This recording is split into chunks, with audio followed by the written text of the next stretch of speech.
Alors bonsoir. Bonsoir. Donc il y a ma femme à côté.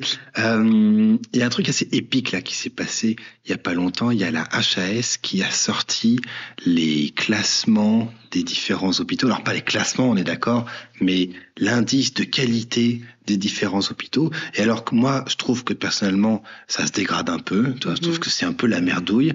En fait, on est rassuré et la qualité globale des hôpitaux est tout à fait satisfaisante. Les Français sont contents et on arrive même à carrément péter des scores. Alors, moi, j'ai bossé à Laval pendant un petit temps, juste à côté, et je n'ai pas de devoir de réserve. C'est fini, cette histoire. Ma femme a bossé un petit peu. Je me suis cassé. J'ai bossé à Laval aussi. T'as bossé à Laval un petit peu aussi. Je me suis cassé du service parce que c'était un petit peu l'enfer, on est d'accord. Et ma femme s'est cassée peu longtemps après. Alors, en fait, plus précisément, moi, je me suis cassé d'un service qui, à mon avis, était toxique à souhait. Et ma femme a eu la mauvaise idée de tomber enceinte. Et la pauvre cruche, quand elle est revenue de son congé mat, ils lui ont dit, tu vas aller dans le service pérave, d'où ton mec s'est barré parce que c'était toxique. Et du coup, là, ma femme a dit, bof. Et du coup, elle a fini par se casser. C'est pas anodin parce que c'est un hôpital où, sur le plan psychiatre, il y a un turnover de dingue. Il y a des psychiatres qui viennent et des psychiatres qui s'en vont, et ça se recycle pas mal. Tu vois, l'espérance de vie du psychiatre sur l'hôpital de Laval est pas très bonne.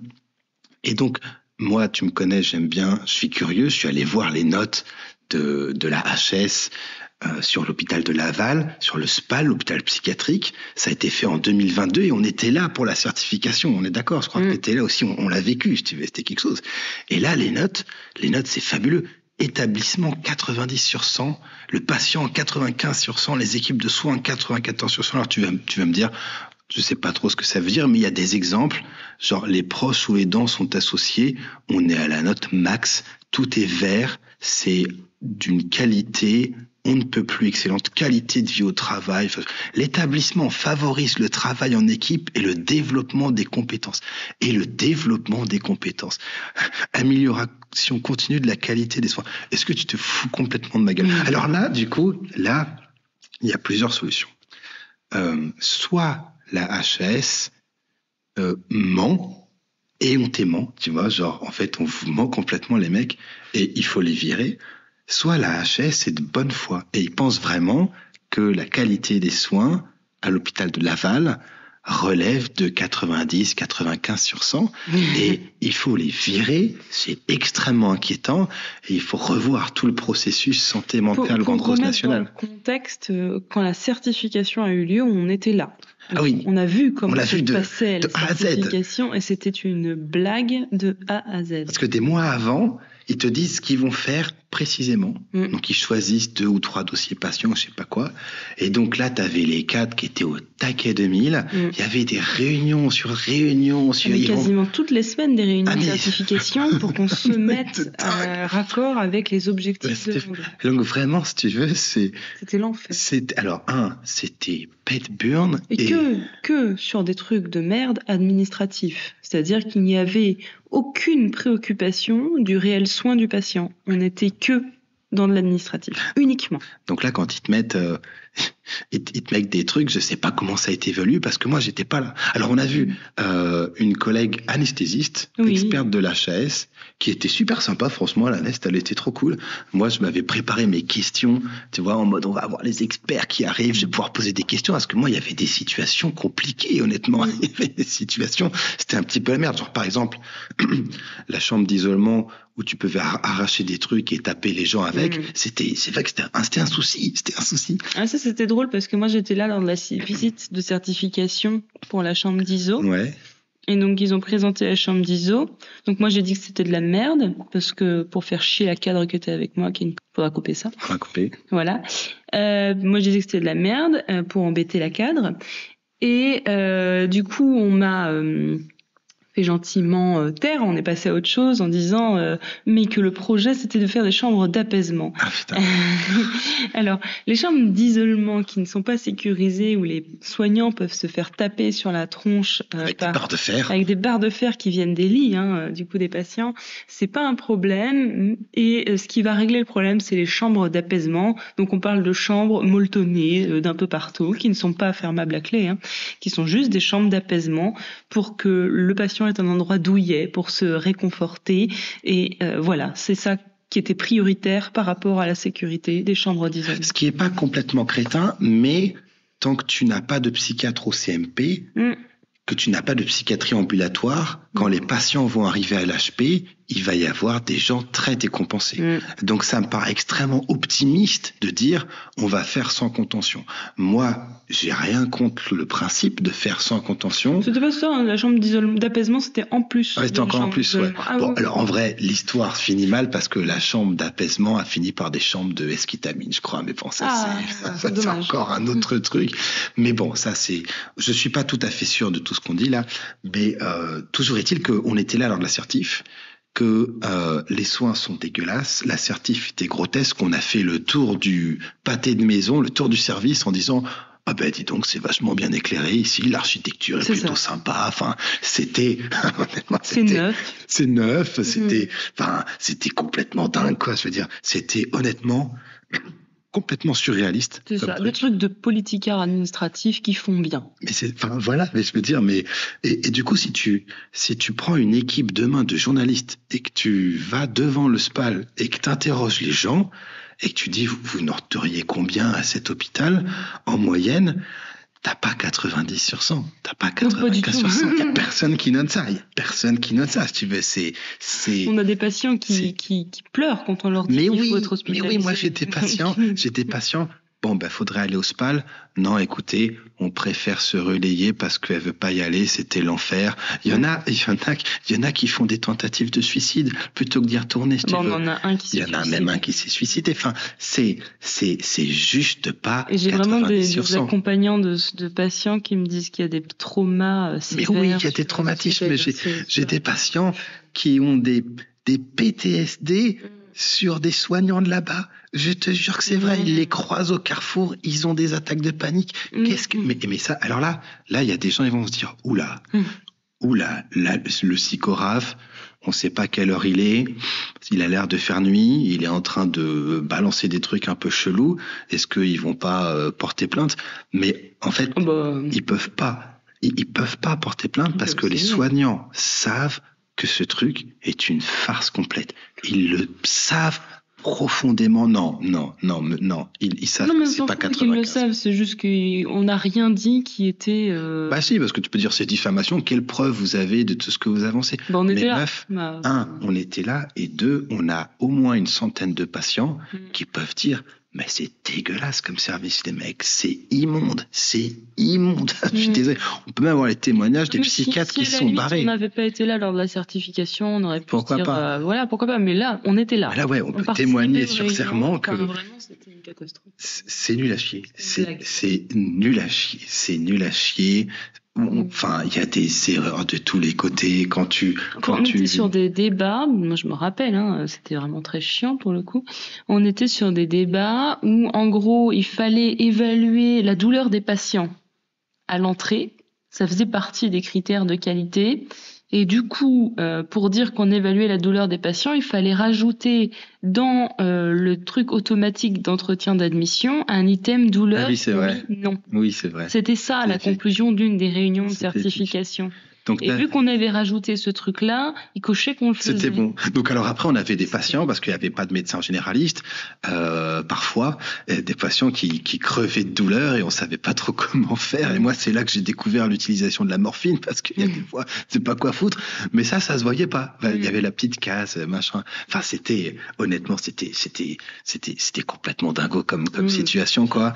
Et les gars avaient que l'assertif à la bouche.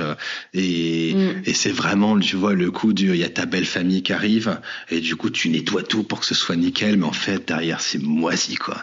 C'est moisi. Et moi je comprends pas qu'ils aient posté ce truc. Je comprends pas qu'ils aient posté, parce que tu vois, du coup ils sont contents d'eux, la HS, parce que moi si jamais la belle famille vient et que j'ai mis un gros bordel pour cacher la misère, je fais pas des photos en montrant sur Facebook, regardez comment c'est beau chez moi, tu vois. Je me tais, alors que là, ils sortent le truc, ils sont tout contents, ils ont publié. Enfin, je sais pas comment c'est possible. Je sais honnêtement pas comment c'est possible que ce soit fait comme ça. Donc voilà. Donc si c'est comme ça dans tous les hôpitaux, je sais pas si c'est comme ça dans tous les hôpitaux, mais si la HAS évalue de la même façon dans tous les hôpitaux, je sais pas foutrement qu'est-ce que ça veut dire que ce truc-là, je sais pas quoi foutre de ce rapport. Honnêtement, enfin, je sais pas quoi faire, quoi. Vraiment, je sais pas quoi faire. Nous, on avait quand même, si tu veux, moi, je pensais que les patients devaient sortir parce que la vie, c'est dehors. La vie, c'est dehors. C'est pas à l'hôpital psychiatrique. Et les gens sont sortis. On a des patients qui sont sortis. On a tellement de patients qui sont sortis qu'on a fermé des lits.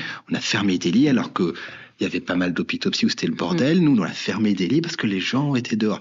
Et quand on faisait sortir les gens, il y avait des espèces de soignants, mais des saloperies, excuse-moi, qui étaient en train d'appeler l'ancien chef de service qui était retraité à ce moment-là en disant « Ouais, le patient sort, mais moi je suis pas d'accord, il devrait pas sortir. » Mais il y avait des privations de liberté, les gars, mais des trucs de malade, mais quotidiennement. Mais c'était du quotidiennement. Et quand tu arrives dans ce service, il y a un petit logo certifié par la HAS, qualité des soins certifiés. En fait, moi, ce qui me dérange, c'est vraiment le nom. Parce que pour le coup, on est vraiment sur une évaluation purement administrative et d'appeler ça qualité des soins. C'est du mensonge. Je trouve que c'est du mensonge. C'est du mensonge. Pour vous donner un ordre d'idée, j'étais en train de regarder là, l'hôpital Necker à Paris, donc, qui est un hôpital réputé à l'international pour les enfants, a une certification à 96,39. T'imagines ? Si on fait la moyenne de celle du SPAL, elle est à 93. Est-ce que vous pensez que ça reflète le niveau, la différence de niveau entre les deux hôpitaux ? Franchement, moi, je ne pense pas. Donc voilà, donc je pense que c'est du foutage de gueule complet. Je pense que s'il y avait une autorité administrative indépendante, moi, honnêtement, si jamais j'achète mon jambon et que dedans, il n'y a pas la teneur en sel correcte, ça se passe pas bien pour le fabricant. Là, je pense qu'il y a beaucoup d'éléments toxiques dans cette histoire et que de mettre une moyenne de 93, c'est se payer la tronche du monde. Donc, c'est quand même problématique. Je sais pas ce qu'ils branlent à la HH, je sais pas ce qu'ils foutent, est-ce qu'ils sont au courant, est-ce qu'ils sont de mèche, qu'est-ce qui se passe, je ne sais pas trop, mais il y a quand même, honnêtement, un vrai problème. Donc, voilà, on verra comment ça se passe. J'espère que ça prendra un petit peu ces vidéos. Moi, je trouve ça trop cool qu'on ait l'occasion de dire à quel point c'est dégueulasse, parce que les pauvres soignants, il y en a qui sont pas au courant que leur service pue la merde, voilà, c'est comme ça. Okay. Hein. Et il y en a où ils peuvent rien dire. Il y en a, ils peuvent rien dire. Non. Moi, j'ai des collègues qui disent « Ouais, c'est quand même la misère, Michael, hein, mais on peut rien dire. Chut, faut pas que ça se sache. » Je te jure, c'est vrai. J'ai même des collègues, je te jure, des confrères qui te disent « C'est de la merde. Michael, c'est de la merde. C'est de la merde ce qu'on fait. C'est la misère. C'est une cata pour les patients. C'est une catastrophe, putain. » Mais devant les caméras, devant machin, ils disent rien parce que on a quand même un certain devoir de prestance. Il y a quand même le système et tout. Et il y a un nom pour ce genre de système, mais on va pas le dire parce qu'on va pas non plus aller trop loin. Mais c'est quand même assez chaud, les gars. C'est quand même assez chaud. Alors j'espère que c'est pas pareil pour toutes les spécialités. Je pense pas, honnêtement. Je pense pas. Mais là, à mon avis, il y a un petit truc. Il y a un petit changement à faire si on veut que les choses évoluent. Il suffira pas de dire santé mentale, grande cause nationale, parce que vraiment, les gars, foutez de notre gueule complètement, c'est un poil trop là. Oui. Est-ce que tu as des choses à rajouter? Donc là, on peut faire des exemples sur le diagramme. Là, il y a différents trucs. Oui, pour ceux qui sont motivés. Pour ceux qui sont motivés. Quelques petits exemples. Parce qu'on a les critères devant nous. On a les critères. Alors, le patient est respecté. Tu as des exemples sur ça? Moi, je serais même pas. Non, je serais pas. Mais en tout cas, clairement, je serais pas proche de 100 sur 100. Je serais pas proche de 100 sur 100. Non, moi, j'ai des exemples assez intéressants où tu as des patients atteints de troubles borderline où il y a pu avoir des choses dites comme vous avez qu'à pas faire ci, voilà, vous avez ce que vous cherchez. Vous avez ce que vous cherchez à force de faire l'intéressante et tout. Voilà. Donc, là, tout ça, on a des témoignages. S'il y a des gens qui veulent se chauffer, et faire un petit commentaire, un petit reportage ou je sais pas quoi, on a beaucoup de témoignages. La souffrance du patient est régulièrement pas respectée. La douleur n'est pas prise en compte. Ça oui, l'évaluation de la douleur aussi, c'était assez fun. Hein. C'était assez fun, ouais. Alors, les proches ou aidants sont associés. Et là, on est au max. Alors là, faut vraiment se foutre de la gueule du monde parce que je sais pas comment ils ont évalué. moi, c'était novateur. J'avais dit, écoutez, on va appeler la famille, et c'était vraiment novateur. Incroyable. Et c'était vraiment limite. Pourquoi on fait ça? Je vois pas trop le truc. Donc là, c'est peut-être le summum. Les conditions de vie et de lien social du patient sont prises en compte. Là, faut vraiment, encore une fois, je tiens vraiment se foutre de la gueule du monde. Il y avait une dizaine de gens qui voulaient sortir et on avait décidé qu'ils sortiraient pas parce qu'on estimait qu'ils étaient pas capables. Et en fait, ils sont quand même sortis. Là, c'est vraiment se payer complètement là-dedans. La pertinence des soins est argumentée aux soins de l'équipe. Alors ça, c'est très bien, mais il faut pouvoir argumenter. Argumenter. Et du coup, il faut qu'il y ait une formation continue. Ma question, c'est regarde-moi dans les yeux. Dans un service où tu as les psychiatres qui tournent comme les chaises musicales, où il y a 0 formation continue, comment est-ce que tu veux que qui que ce soit puisse argumenter une pertinence, une décision de soin? Ça n'est juste pas possible. Mais de fait, avec certains soignants et médecins, c'était fait, pas avec tous. Oui, il y en a toujours. Donc effectivement, tout le monde n'est pas nul, et heureusement. Mais là, il y en avait quand même suffisamment pour que tu puisses pas mettre 100%. Mais il y avait des médecins qui ne laissaient pas argumenter la pertinence des soins. Oui. Bon, les équipes sont coordonnées pour prendre en charge le patient. Là, c'est pareil, il faut pas se foutre de la gueule du putain de monde. C'est un scandale de lire ça. Donc nous, on avait les soins à domicile. Et on allait voir les soins à domicile, mais il y avait aussi le CMP qui faisait des visites à domicile. Alors là, c'était l'apocalypse. Les mecs, ils étaient là, ouais, mais c'est notre boulot d'aller au domicile. Et du coup, c'était la guéguerre. C'était la guéguerre. Et du coup, il y avait des gens qui nous adressaient pas les patients parce qu'ils estimaient que c'était plutôt le domaine du... C'était la guerre. C'était grotesque. Entre ça et les transmissions des équipes soignantes, qui était une petite blague. C'était où il manquait la moitié. Il manquait des trucs. Et les transmissions des équipes médicales aussi, il n'y a pas de souci. Mais les équipes sont coordonnées 100%. Mais tu te fous de ma gueule. Moi, j'avais quelque chose que je disais que j'estime profondément vrai. Les internes étaient là et me disaient, Mickaël, je comprends pas, je dis des trucs et ça passe à l'as. Je comprends pas, Mickaël, ça passe à l'as. Et moi, je le disais franchement, je disais, mon mec, tu prends un pigeon voyageur, tu mets une note, tu lui fous sur la patte et tu balances ton pigeon, ça a plus de chance d'arriver dans les transmissions que si tu le dis directement. Je suis désolé, c'était vrai. Les internes peuvent témoigner. Les équipes maîtrisent les risques liés à leur pratique. Alors là, je pense que tu peux prendre des soignants et dire, OK, c'est quoi les risques des neuroleptiques? Et puis tu regardes ce qui se passe. Tu regardes ce qui se passe, honnêtement. La réponse est non. Ils ne maîtrisent pas. Pourquoi? Ils sont pas formés. Pourquoi ils seraient formés? Ils ont rien qui les oblige à les former. Enfin, entre ça et les soignants qui ne connaissent pas le principe de désescalade et qui se font éclater la gueule par certains patients en les provoquant. Oui, on a des patients qui provoquent et puis qui se font tabasser, ouais. Alors après, tu peux aussi tabasser des patients. Et tu te fais changer de service, mais il faut vraiment forcer, quoi. Ah oui, c'est arrivé. Mais on a effectivement, on sait, dans les deux sens. Des histoires un petit peu glauques de soignants qui ont fait des trucs sur des patients et ils se font pas virer, on les fait juste changer de service et tout. Donc ça, c'est pareil, on a des trucs un petit peu glauques comme ça. Les équipes évaluent leur pratique. Là, c'est là où t'es le moins bien noté. T'es à quoi? T'es à 80 sur 100. Effectivement, je ne suis pas du tout au courant de comment est-ce qu'on évaluait les pratiques. Mais on est quand même à 80. Mais on est quand même à 80. Donc, moi, je suis pas du tout au courant de ça. Je n'ai jamais vu ça. J'ai vu des réunions où, effectivement, on a notamment des... il y avait des réunions avec les psychologues. Avec les psychologues ou avec les psychologues. Alors, moi, je suis désolé, j'arrive pas à me retenir. C'était superbe. C'était une psychologue qui avait... On a une patiente qui était dépressive et qui était constipée parce que, oui, on donne des molécules qui sont constipées. Et du coup, il y avait la psychologue constipante. Et du coup, il y avait la psychologue qui avait dit...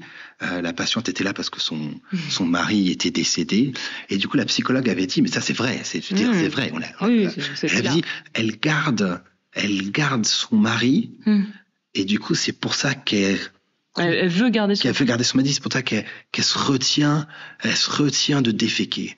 C'était ça à une réunion. Donc évaluation des pratiques. Donc 80%. Donc c'était une forme d'évaluation, on va dire, mais voilà. Orientation stratégique, je sais pas ce que ça veut dire. Alors attends, l'établissement définit ses orientations stratégiques en cohérence avec son territoire. Je sais même pas ce que ça veut dire. Je sais pas ce que ça veut dire, on va pas commander, je vois pas. L'établissement favorise l'engagement des patients. Je ne sais pas ce que ça veut dire non plus. Attends, on peut cliquer. Non, on peut pas, ça marche pas. Je sais pas. Si. l'engagement des patients individuellement et collectivement. Ben écoute, je sais pas ce que ça veut dire. Aucune idée. Peut-être. Je vois pas trop. La gouvernance fait preuve de leadership. Alors là, les gars, là, ça dépend ce qu'on appelle le leadership. C'était sublime parce qu'en fait, il y avait personne qui voulait faire cadre et du coup, il y avait un cadre sup et du coup, on a eu un cadre sup désigné et c'était super chaud quand même comme cadre sup. Moi, j'ai des infirmiers qui te racontent les entretiens avec le leadership et après, tu te demandes que les infirmiers se barrent. Je veux dire, mais il y avait des trucs de dingue. Tu veux. Aujourd'hui encore. C'était très misogyne surtout. Alors, il y avait un petit peu de sexisme aussi, mais ça. Franchement, c'est dernièrement avec le cadre. Ah oui, il y a un peu de, il y a un peu de, ouais. Il y avait beaucoup de il y avait beaucoup. Mais bon, qu'est-ce que tu veux, c'est comme ça. On va, voilà. Des orientations sur des postes qui étaient tout à fait à la tête du client. C'était spécial. Alors, preuve de leadership, mais là, ils sont pas très bien notés, ils ont que 80, donc on va dire. Et puis bon, le leadership, du coup, sinon, c'était le grand chef de pôle qui a essayé de me dégager dans un secteur pourri, et du coup, je suis partie. Non, voilà, c'est comme ça. Et qui est chef de pôle depuis quelques années maintenant, et qui a fait partir beaucoup. Il y a pas mal de gens qui sont partis. Beaucoup de médecins. Il y a pas mal de gens qui sont partis. Mais on va dire que c'est le bassin. Peut-être que c'est pas sa faute. Ça n'a rien à voir. On va dire que le bassin territorial est un petit peu difficile à gérer. Bon, voilà. Alors, l'établissement favorise le travail en équipe et le développement des compétences. Montre-moi un seul document qui montre que tu as développé les compétences. Montre-moi un seul. Alors, le travail en équipe, il y avait des réunions. Il y avait des réunions. Comme dans tous les établissements. Mais il n'y en avait pas beaucoup. Mais franchement, ça, c'était cool. Par rapport à. Donc, bon. Qualité de vie au travail. Ça, vu le nombre de gens qui rentrent et qui se cassent, ça doit pas être terrible non plus. Entre ça et donc ouais, le leadership quoi, problématique du leadership. Et entre ça et puis là c'est pas la faute de l'établissement mais aussi tous les certificats. Oui, mais bon, ça, les certificats. À la fin, je t'assure que. Oui, tu passes ton temps à faire tes certificats. C'était l'enfer. Oui, mais bon, ça, je pense que c'est pas. Mais ça, c'est pas la faute de l'établissement. Ouais. Gestion des risques, je sais pas trop ce que ça veut dire. Je sais pas trop ce que ça veut dire, honnêtement, moi. Bon, écoute, c'est pas trop mal noté. Amélioration continue de la qualité des soins. Il y a comme une espèce de redondance, je trouve, dans ces critères-là. Je sais pas trop comment tu peux évaluer ça. Et ça, faudrait faire un cluster analysis, un facteur analysis pour voir s'il n'y a pas des items qui se recoupent un peu quand même, à mon avis, mais pourquoi pas. Le patient est informé et son implication est recherchée. Non. Je suis pas sûr. Peut-être par certains soignants. Je suis pas sûr. Globalement, c'était pas la politique globale de l'établissement. Globalement, c'est pas la politique de l'établissement et le patient est respecté. Le patient apprenait beaucoup à jouer à la belote. Non, le patient est respecté, c'est pareil.